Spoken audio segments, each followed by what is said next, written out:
오늘은 2022학년도 연세대학교에서 공개한 모의면접 자연계열 학생부 교과 추천 전형, 그다음에 학생부 종합의 활동 우수 전형과 기회균형 1, 2 모두 해당하는 자연계 면접에 대해서 한번 풀이를 해볼까 해요. 실제 이 문제는 7월 20일 날 연세대학교 입학처에서 공개를 했고요.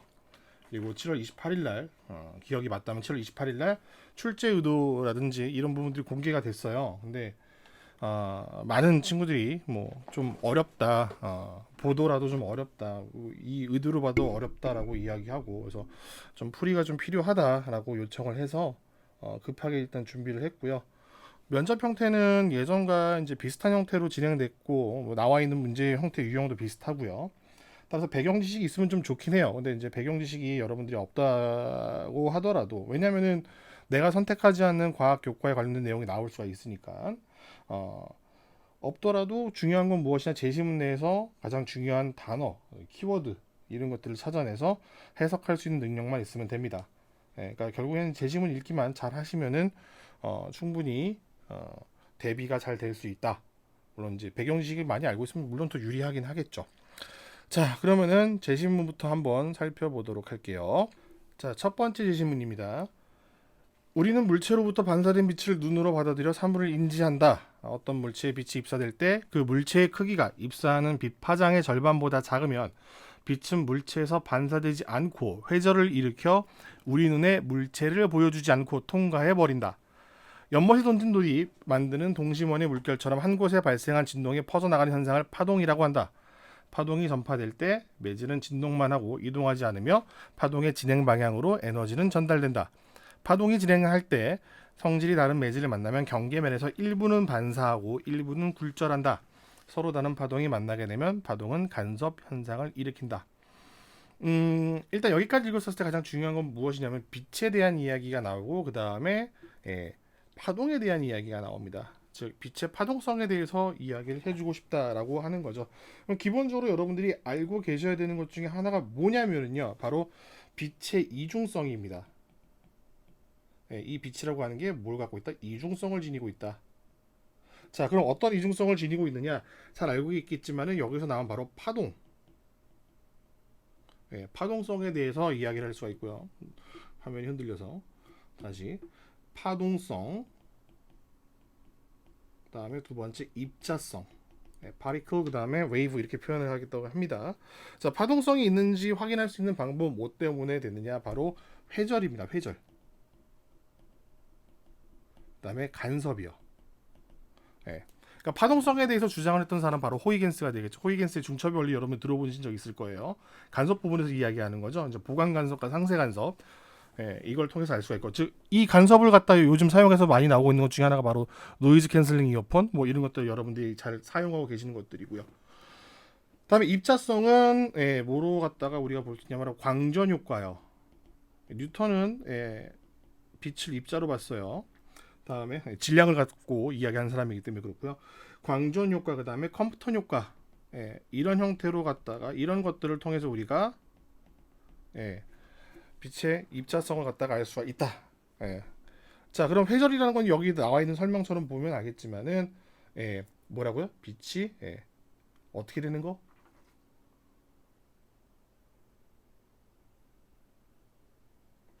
회절이라는 건 빛이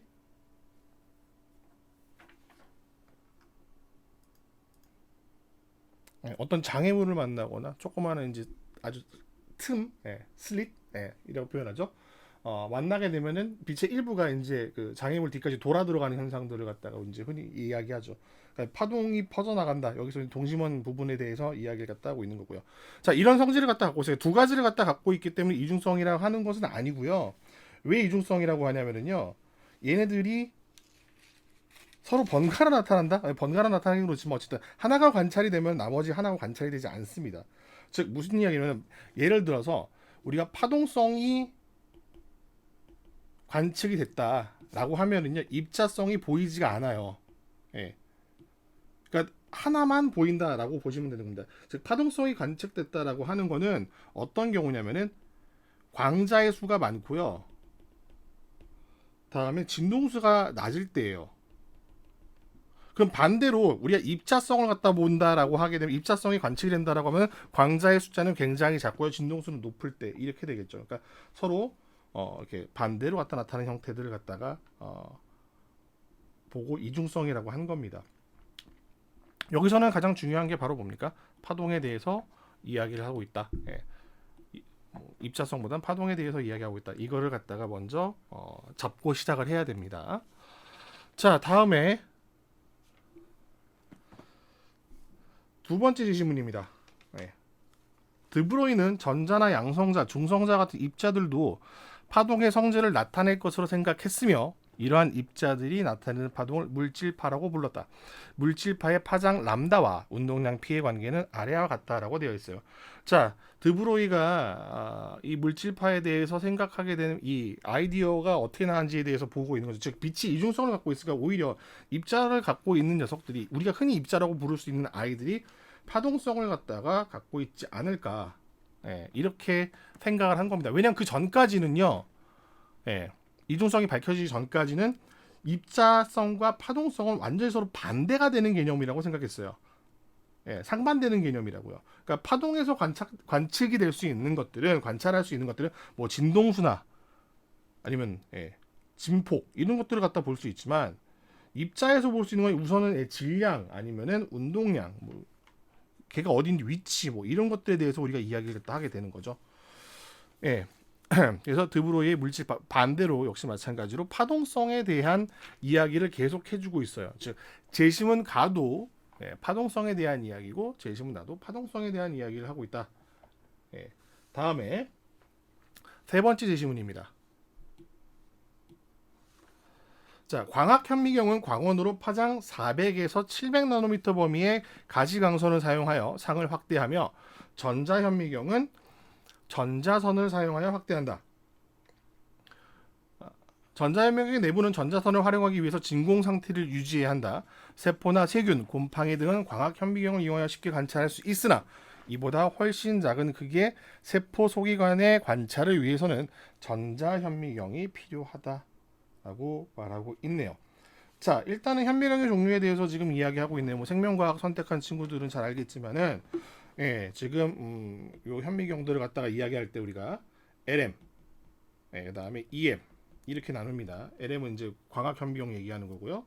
다음에 EM이 종류가 이제 뭐 SEM, TEM 뭐 이건 굳이 모르셔도 상관없어요. SEM은 이제 스캐닝 일렉트론 마이크로스코프라고 그래갖고 겉 모습을 갖다가 이제 볼 수가 있는 거고, TEM은 이제 트랜스미션 이기 때문에 얘는 어떤 것을 이야기하냐, 이제 내부를 뚫고 들어가서 이제 볼 수 있는 뭐 엑스레이 같은 형태라고 쉽게 생각하시면 됩니다. 이런 현미경들이 있다. 물론 이 현미경들이 각각 내가 관찰하고자 하는 대상의 크기에 따라서 우리가 다른 현미경을 사용하게 됩니다. 뭐 빛이 뭐 광학 현미경은 이제 렌즈를 사용하기 때문에 잘 알겠지만은 빛이 뭐 굴절하고 뭐 이렇게 꺾이고 하는 이 부분에서 한계가 발생하기 때문에 아무래도 뭐 다른 형태를 갖다 이용해서 더 작은 녀석들을 갖다 관찰할 수 있도록 하는 형태가 되겠죠. 나합니다. 의료용 초음파 장비는 초음파의 진동을 이용하여 환자의 체내에서 생성된 결석을 깨뜨려 체외로의 배출을 돕니다.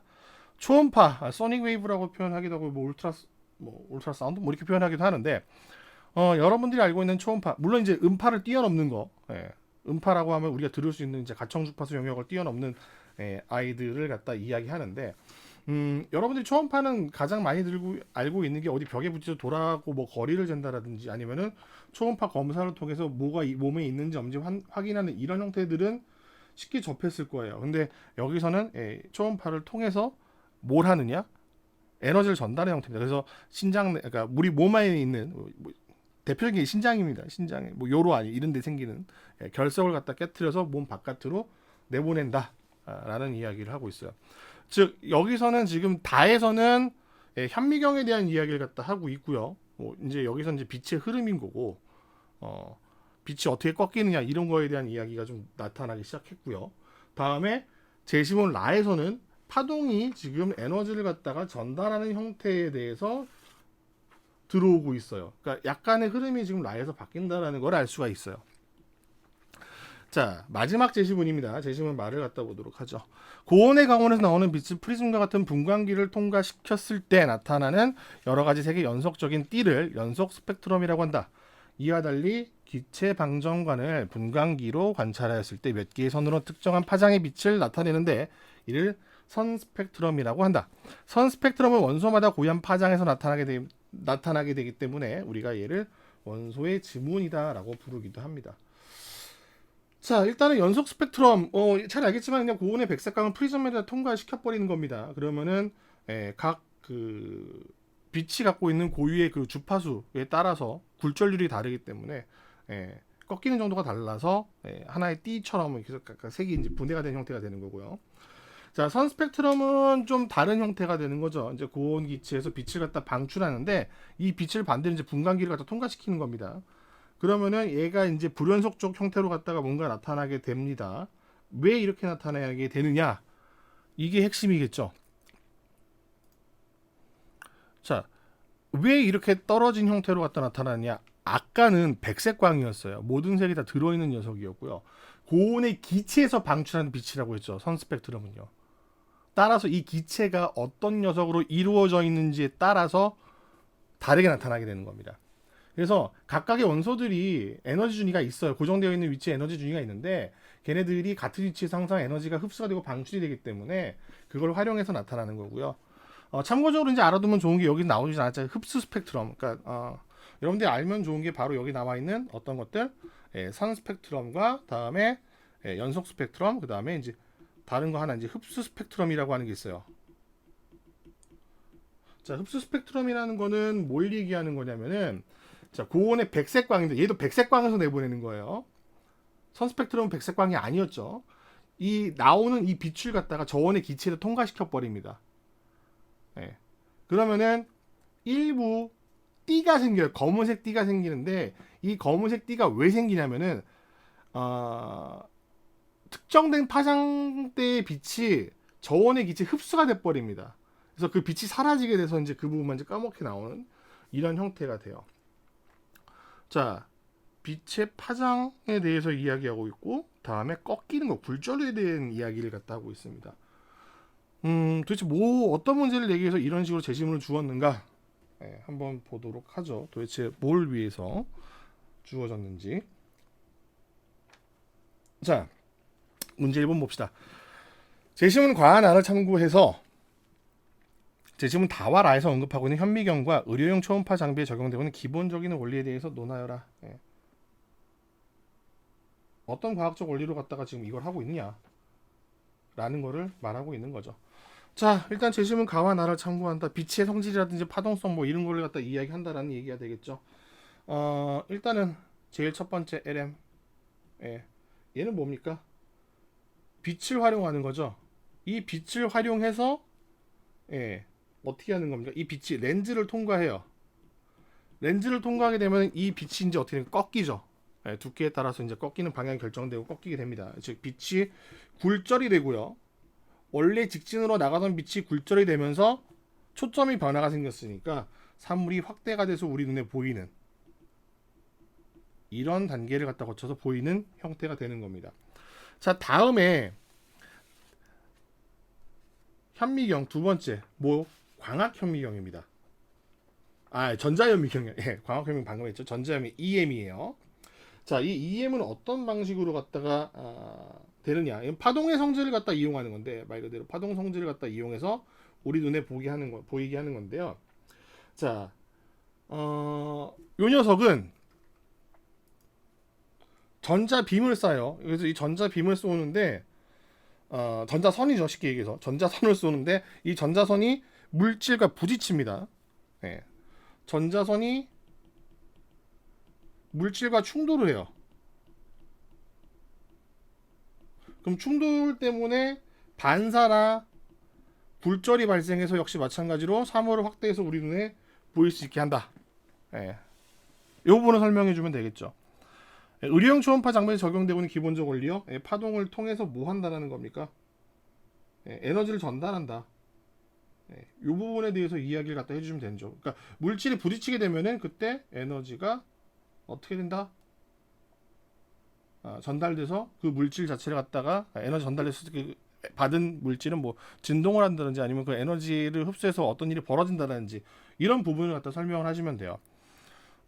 물론 이제 뭐 렌즈라든지 이런 부분들까지 자세하게 설명하기 힘들겠지만 만약에 여러분들 이 내용을 배우지 않았다고 하더라도요, 파동이라든지 다음에 뭐 회전이라든지 반사라든지 이런 부분을 통해서 우리가 관찰할 수 있다. 뭐 작은 물질들을 갖다가 작은 물체들을 갖다가 관찰할 수 있다. 뭐 이렇게 이야기해 주시면 돼요. 자, 다음에 두 번째 문제입니다. 재심은 달을 참고하여 세포의 구조와 기능을 연구하기 위해서 사용되고 있는 광학현미경과 전자현미경의 장단점에 대해서 논하시오. 재심은 날을 참고하여 크기가 100나노미터인 바이러스를 관찰하기 위해 광학현미경과 전자현미경 중 어느 것을 사용하는 것이 훨씬 좋은지 구체적으로 설명하고 논하여라. 예. 전자현미경의 전자선, 전자빔이죠. 속력이 0.1C, 예. 빛의 속도의 10분의 1 정도가 된다고 합니다. 전자의 질량은 10의 마이너스 9 곱하기 10의 마이너스 31승 정도가 되고, 주어진 전자선의 속력의 상대론적 효과는 무시할 수 있다라고 말하고 있네요. 전체적인 문제에서 이 녀석이 좀 가장 어려웠다, 가장 난이도가 있다라고 이야기를 할 수가 있겠어요. 자, 우선은 이 내용을 알고 배경 지식을 알고 있다라고 하면은 여러분들이 굉장히 편하게 문제를 풀 수가 있습니다. 분해능이라는 단어를 들어본 적 있습니까? 네, 다른 말로는 해상력이라고도 이야기합니다. 레졸루션 파워, 즉 물체를 갖다 구별할 수 있는 정도를 말하는 건데요.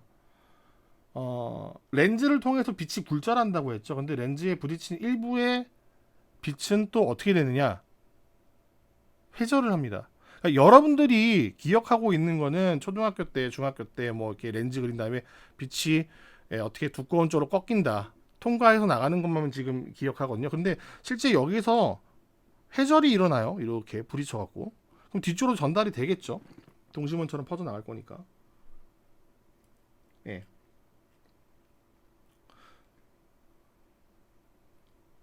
그래서 이 회절 때문에 물체를 갖다 구별하기 힘들어져요. 왜냐면은 여기서만 회절이 생기면 반대편도 회절이 생기니까 서로 얘네들이 간섭이 벌어질 겁니다. 그래서 보강간섭, 산생간섭 나타나면서 뭐 일부는 보이는 영역, 일부는 안 보이는 영역 뭐 이렇게 나타나게 되면서 좀 관찰하기가 힘들게 되는데, 이것 때문에 이제 알고 있냐 모르냐가 굉장히 중요한 차이가 집니다. 그래서 아마 좀 이쪽을 공부한 친구라고 하면은 아베의 회절 한계라고 들어본 적 있을 거예요. 빛의 회절에 대한 한계요. 물론 지금은 깨진 이야기입니다. 어느 나라 사람이에요? 독일 사람이에요? 일본 사람 아니고. 너무 강력한 사람이 일본의 아베라는 이름을 갖고 있어서 여러분들이 그렇게 생각하시네. 에르스트 아베라고 하는 독일 광학에 대해서 이제 연구하신 분이고요.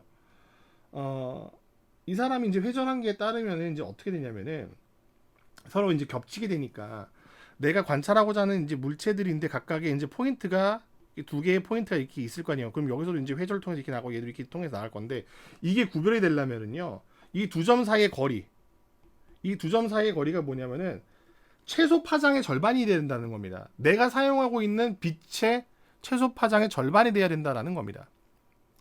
따라서 광학현미경은 앞에 제시문에 나와 있듯이 광학현미경은 자, 우리가 일반적으로 보이는 가시광선을 사용하니까 400나노미터에서 700나노미터입니다. 이 중에 가장 작은 녀석이 누구? 400나노미터. 얘의 절반이 200나노미터예요. 따라서 이 200나노미터보다 훨씬 작죠. 100나노미터니까. 그래서 관측이 안 되는 겁니다. 이 바로 해상력, 다시 얘기는 분해능 때문에 관찰이 안 된다라고 대답을 하셔야 되고요. 그 다음에 그래서 전자현미경을 통해서 하는 게 훨씬 좋다라고 하는 건데, 그럼 전자현미경을 통해서 하는 게 왜 좋으냐, 왜 가능하냐 라는 거죠. 결국 파장을 갖다 알아내야 될 거니까, 즉 이 녀석의 파장이 얼마인지를 갖다 알아내면 되는 거 아닙니까? 얘는 주어진 녀석을 갖다 그대로 적용시키면 되는 거죠.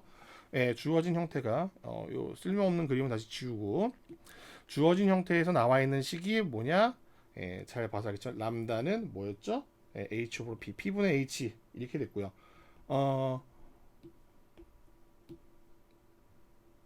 뭐 H는 주어졌죠? 6.6 곱하기 얼마요? 10의 마이너스 34승. 예. 뭐 이렇게 해서 계산하는데 좀 우리나라 교육에서 좀 안 좋은 것 중에 하나가 그냥 이렇게 숫자로만 계산하는 건데 가장 중요한 거는 이거 다 똑같이 예, 단위 써줘서 계산하는 게 훨씬 좋아요. 그 다음에 누구로 나죠? P로 나죠. P는 운동량이죠. MV. 그래서 질량이 9 곱하기 10의 마이너스 31승 킬로그램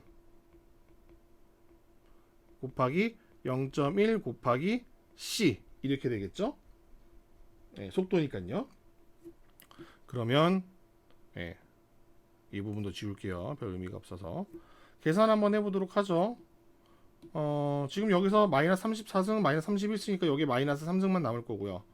킬로그램 지워질 거고, 다음에 얘가 어쨌든 간에 숫자를 써주는 것이 나았겠네요. 3.0, 여기선 3.0이 아니라 3이군요.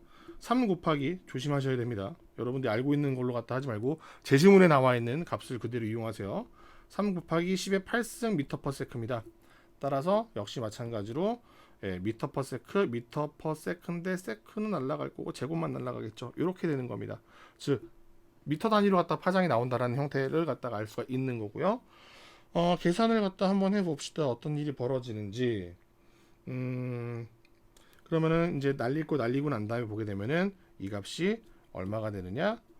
이퀄 6.6 곱하기 10의 마이너스 3승 미터 나누기 9 곱하기 두 개를 갖다 곱하니까 얼마예요? 뭐 굳이 곱할 필요도 없죠. 그냥 곱하지 맙시다. 편하게 그냥 두도록 하죠. 9 곱하기 3 곱하기 0.1 곱하기 10의 마이너스 3승과 다음에 뭐가 남아있죠? 8승? 10의 마이너스 3승 위로 올렸으니까 8승만 남는 거죠. 이렇게 계산이 돼요. 그러면 숫자만 따로 보면은 27분의 66 0.1과 6.6을 갖다가 nz에서 66 이게 될 거고 뒷부분이 정리가 되죠.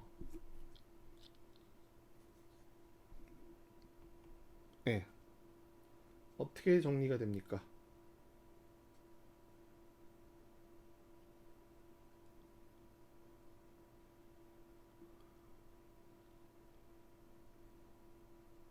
네, 10에 마이너스 11승 이렇게요.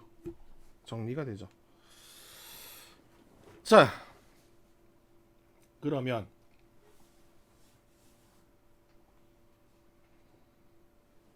얘는 이제 어떻게 되느냐? 66을 27로 갖다 나눠주면 되겠죠? 뭐 2점 얼마 이렇게 나갈 거예요. 2점 얼마 곱하기 10의 마이너스 11승 미터다. 근데 10의 마이너스 9승이 나노미터가 되는 거고 10의 마이너스 12승이 피코미터니까 얘는 2점 얼마가 아닌 0.02 나노미터 이렇게 볼 수가 있는 겁니다. 나노미터가 된다. 물론 뒤에 숫자는 어떻게 됐냐? 날려버린 거죠. 왜요? 여기서 지금 보게 되면은 주어져 있는 상수값들이라든지 계수값들을 갖다 보게 되면은 다 뭐 소수점 한 자리 형태로 되어 있지만 실제로 유효 숫자는 다 두 개 아니면 한 개거든요. 근데 실제 사용된 녀석 중에 가장 작은 유효 숫자가 한 개이기 때문에 그냥 숫자 하나만 표현하면 됩니다. 그래서 0.02 나노미터가 된다. 따라서 이 0.02 나노미터가 되기 때문에 어떻게 된다? 사용할 수 있습니다. 얘는요. 얘를 사용해 좋아요. 자, 광학 현미경과 뭐 장단점이라고 하면은요. 뭐 이제 광학 현미경은 뭐 이제 쉽게 우리가 쓸 수 있다라는 거, 뭐 가격 부분도 이야기할 수 있고 되게 많은 걸 이야기할 수가 있습니다. 뭐 근데 이제 광학 현미경은 살아있는 거를 갖다 관찰을 할 수 있다라는 거죠. 왜냐하면 전자현미경은 제시문에 나와 있듯이 진공 상태가 돼야 되기 때문에요. 살아있는 녀석을 넣을 수가 없어요. 그리고 전자빔 때문에요. 가끔 가다가 내가 관찰하고자 하는 녀석이 탑니다. 그런 형태가 발견될 수도 있어요. 자, 여기서 가장 많은 질문이 들어왔는데 이거 해상력이라든지 아니면 압에 회전한 게, 물론 이게 깨진 이야기입니다. 압에 회전한 게 이 부분을 잘 모르면은 문제 못 푸는 거 아닙니까? 라고 질문이 제일 많이 들어왔어요. 하지만 항상 제시문에 힌트가 주어진다라고 이야기했죠. 어떤 힌트가 주어졌느냐? 바로 첫 번째 제시문의 이 문장입니다. 어떤 물체에 빛이 입사될 때, 빛이 들어갈 때 그 물체의 크기가 입사하는 빛 파장의 절반보다 작으면 빛은 물체에서 반사되지 않고 회전을 일으켜 우리 눈에 물체를 보여주지 않고 통과해 버린다. 절반보다 작으면 뭐보다 빛 파장보다. 이것만 활용했어도 충분히 답을 할 수가 있습니다. 제시문 꼼꼼하게 읽으셔야 돼요. 대충 읽으면 전혀 도움이 되지 않습니다. 자, 마지막 문제 3번이네요. 납, 카드뮴, 수은 등의 밀도가 높은 중금속 원소로 먹이사슬에 따라 생태계를 순환하면서 생물 농축 현상을 발생시킨다. 제시문을 참고해서 대기나 물 또는 토양에 포함된 중금속의 농도를 측정하는 방법을 제안하고 그 원리에 대해서 논하시오라고 되어 있는데, 간단하죠? 이거는 뭘 쓰면 되는 겁니까? 어떤 물질이 들어있는지를 갖다가 알기 위해선 정확하게 뭘 써야 돼요? 선 스펙트럼이라든지 뭐 흡수 스펙트럼이라든지 뭐 이런 걸 쓰면 됩니다. 그런데 이 선 스펙트럼을 갖다 활용했었을 때 좋은 건 무엇이냐? 어떤 형태로 갖다 우리가 그 농도를 갖다 구할 것이냐, 이게 중요한 거거든요. 그러니까 얘는 원소의 질량비를 실제로 우리가 스펙트럼을 사용하면 알 수가 있어요. 그러니까 스펙트럼에 나타나는 부분, 다시 얘기하면 흡수선 아니면 방출선 부분이 있죠. 그 선의 세기, 그러니까 레이의 세기라고 하는데, 이 녀석의 세기가 결국 뭐냐면은요, 그 원소의 밀도에 비례합니다. 밀대한다. 원소의 밀도에 비례해요. 그러니까 밀도라고 이야기하는 거는 잘 알겠지만은 부피분의 질량이니까 질량의 개념이 있죠. 그러니까 양이 얼마만큼 있는지를 갖다 알 수 있다는 겁니다. 그러니까 선폭을 비교하시면 돼요. 선의 폭이 크면 클수록 뭐 질량비가 많다 뭐 이런 식으로 갖다 보시면 되는 거고요. 아니면은 그냥 파장의 세기만 관측해도 충분히 농도를 측정할 수 있죠. 이런 식으로 대답을 갖다 해주시면 됩니다. 물론 조금 어려운 부분도 있었어요. 그러니까 좀 정보가 숨어 있다거나 뭐 이렇게 판단하실 수가 있는데, 가장 중요한 거는 제시문을 꼼꼼하게 읽으시면 아무런 문제가 되지 않는다. 그것만 잘 챙기시면 돼요. 어렵게 생각하지 마시고. 배경 지식 물론 중요해요. 열심히 쌓으시고 필요한 것들, 그다음에 기본적인 원리, 그다음에 뭐 과학적 사고 방식 아니면 과학적인 지식들 꼭 챙기시기 바랍니다. 수고하셨습니다.